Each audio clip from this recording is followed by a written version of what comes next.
Hello everyone, আসসালামু আলাইকুম। সেদিনকার বিকালে হঠাৎ করে বের হয়েছিলাম একটু ঘুরতে। আমরা যখনই বের হই আমরা কখনোই উদ্দেশ্য নিয়ে বের হই না, আমরা উদ্দেশ্যহীনভাবেই বের হই।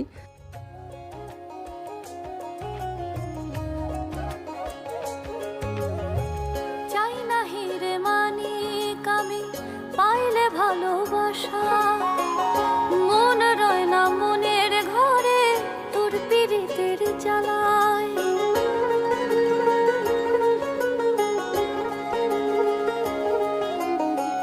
চাই না হিরে মানিক। তো এদিনকার জাহিদের বন্ধ থাকাতে আমরা সকালটা বের হই নাই, যেহেতু একটু গরম বেশিই পড়েছিল। বাসায় রেস্ট নিয়ে খাওয়া দাওয়া করে আর সে তো পাগল হয়ে গিয়েছিল, বাবা ঘুরতে চলো সেটা বলে। পরে তো বিকালবেলা এই যে একটু ঘুরতে বের হয়েছিলাম। এত বেশি গরম ছিল, বিকেলবেলা বের হওয়াতে অনেক বেশি ভালো হয়েছে। আর আমরা এমন একটা সাইডে এসেছিলাম যে একটু গ্রামের পরিবেশ। আর আমার আরশিয়া দেখতে ছিল কীভাবে ধান কাটে, ও এখনও ধান কখনো দেখেনি। সো দেখতে ছিল যে কীভাবে ধান কাটে। আর আবহাওয়াটা অনেক বেশি ভালো ছিল, অনেক বাতাস ছিল। সো পাশেই একটা রেস্টুরেন্ট ছিল। সো ঢুকবো না করেই পরে আরশিয়া বলল যে বাবা একটু যাবো এখানে। কিন্তু আরশিয়ার কথা শুনে যাওয়াতে ভালোই হলো। আমরা ভেবেছিলাম অন্যদিকে যাব, বাট ভিতরে ঢোকার পরে আমরা যেখানে দাঁড়িয়ে আছি সেটা নিচ থেকে একেবারে ধান ক্ষেত গিয়েছে, সবাই ধান কাটছে, এখানে জোরে জোরে গান হচ্ছে। জিনিসটা অনেক সুন্দর একটা জায়গা ছিল।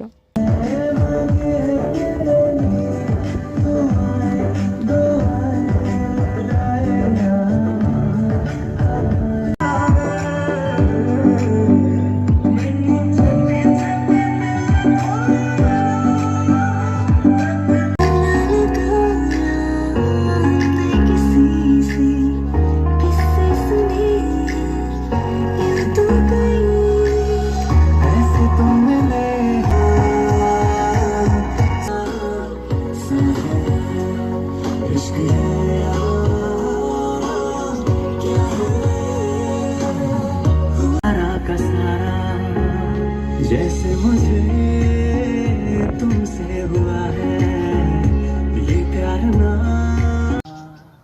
हो गया हंजुआ गया